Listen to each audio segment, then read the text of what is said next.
আমার সব বন্ধুদের জানাই শুভ রাধা অষ্টমীর অনেক অনেক শুভেচ্ছা অভিনন্দন। আশা করি তোমরা সবাই ভালো আছো, আমিও ভালো আছি। আজকের দিনে হলো মা রাধারানীর জন্মদিন, আর খুবই সৌভাগ্যক্রমে আজকের দিনে আমার জন্মদিনও পড়েছে। তো তার জন্য আমি খুবই খুশি যে আজকে এত সুন্দর একটা দিনে আমার জন্মদিন পড়েছে। তো সকালবেলা আমি মা রাধারানীর পুজো করেছি, ঠাকুরকে যতটুকু পেরেছি করে দিয়েছি। তো আজকে সব কিছু আমি নিরামিষ মতোই রান্না করেছি।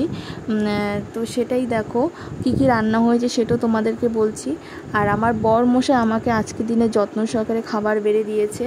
আর কি কি দিয়েছে সেটাই বলছি। দেখো গরম গরম এক বাটি ভাত রয়েছে, ঘি, কাঁচা লঙ্কা, পটল ভাজা, কুমড়ো ভাজা, কারকোল ভাজা, বেগুন ভাজা, তারপরে মুগ ডাল, পনিরের তরকারি, দই আছে, 5 রকমের মিষ্টি আছে। এই সব কিছুই আমার বর মশাই খুব যত্ন সহকারে আমাকে বেড়ে দিয়েছে। একজন মানে স্ত্রী তার স্বামীর কাছ থেকে আর কী বা চায়। এভাবে যত্ন সহকারে যদি কেউ খাবার বেড়ে দেয়, এর থেকে খুশি আর কিছুই হয় না। তাই আজকের দিনটাতে আমি খুবই খুশি হয়েছি।